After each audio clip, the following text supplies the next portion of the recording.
The first time I saw her, she was arguing with the vending machine. It had eaten her coins again, and she kicked it lightly with the toe of her scuffed sneaker. "You're worse than my ex," she muttered, and I laughed before I could stop myself. She turned, her dark hair swinging, and glared at me. "You think this is funny?" I held up my hands. "Number. But I've met your ex, and the machine's definitely worse." Her glare softened into a reluctant smile. "You're not wrong." That was Lena. Sharp edges, soft center. We worked in the same office building, me on the third floor, designing logos for companies that always wanted things more vibrant but also calmer. Her 2 floors up, crunching numbers for accountants who thought deadlines were suggestions. We started sharing the elevator, then coffee breaks, then lunches. She hated small talk. "Tell me something real," she'd say, stirring her tea like it owed her money. So I told her about my sister's divorce, how she'd showed up at my door at 2 a.m. with a backpack and a cat named Chairman Meow. Lena listened without interrupting, her eyes narrowing when I mentioned the way my brother-in-law had packed my sister's things in garbage bags. "Men like that," she said, "they think love is a transaction.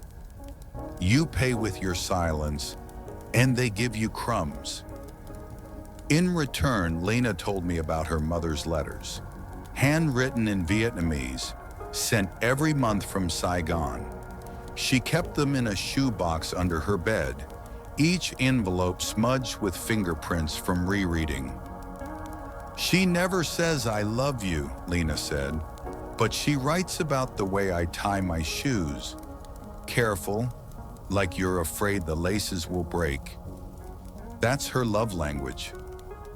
We weren't dating, not officially, but on Thursdays, she'd slip into the chair across from my desk and drop a muffin wrapped in napkins on my keyboard. "You forget to eat," she'd say, and she wasn't wrong. On rainy days, I'd find her waiting under the awning, pretending she hadn't noticed the storm. "Walk with me?" I'd ask, and she'd roll her eyes but stay close enough that our shoulders brushed. One Tuesday, she didn't show up. Her desk sat empty, her coffee mug, the chipped one with cartoon owls, cold. I texted her, no reply. By 3 p.m., I was pacing the lobby, ignoring the receptionist's raised eyebrows. Finally, my phone buzzed. Flat tire. Waiting for AAA.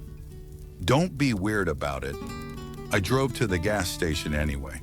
She was leaning against her car, arms crossed, scowling at the cracked asphalt. When she saw me, her shoulders relaxed.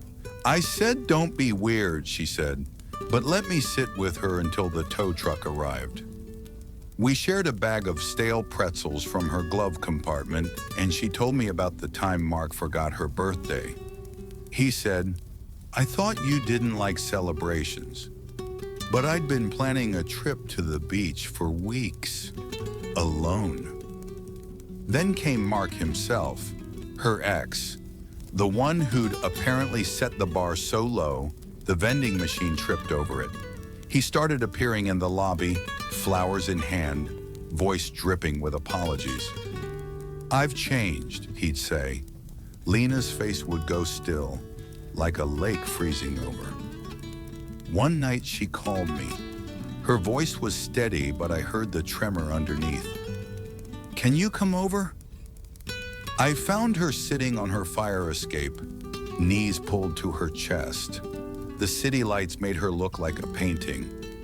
"He proposed," she said, again. My throat tightened. "And?" She laughed, sharp and bitter.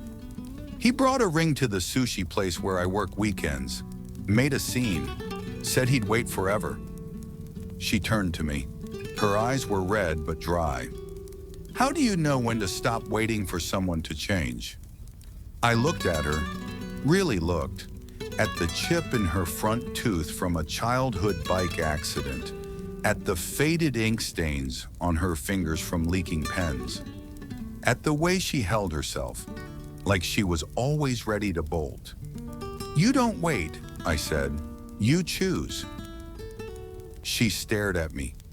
Then slowly she reached over and took my hand. Her palm was calloused from guitar strings. Mine was sweating. Perfect. 3 weeks later, Lena's car broke down for good. "Let's take yours," she said, tossing a duffel bag into my back seat. We drove to a lake she'd visited as a kid. Halfway there, rain swallowed the highway. My wipers screeched. Lena turned up the radio, a staticky folk song, and sang loudly, off-key.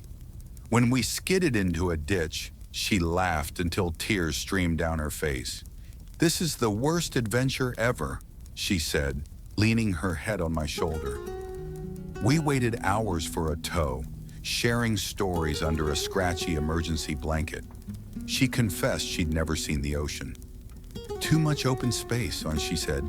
"It's loud." Lena's mother fell ill. A stroke, the doctor said. She flew to Vietnam, returning 2 weeks later with shadows under her eyes.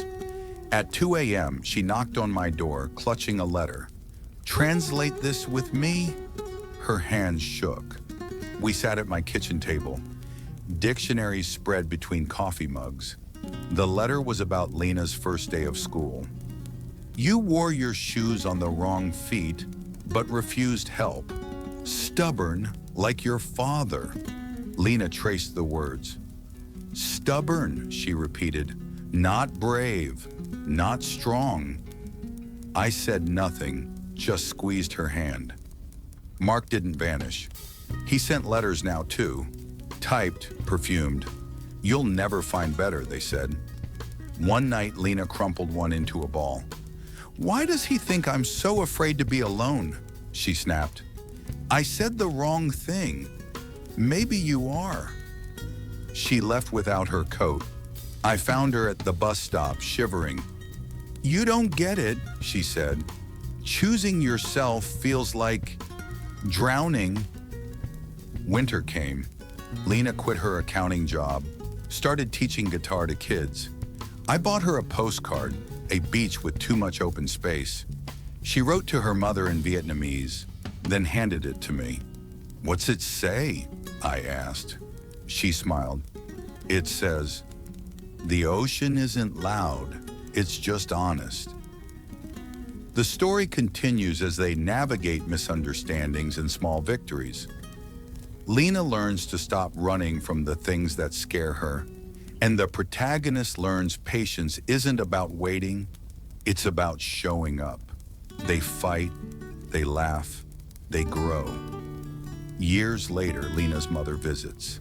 She doesn't hug, but she presses a letter into her daughter's hands.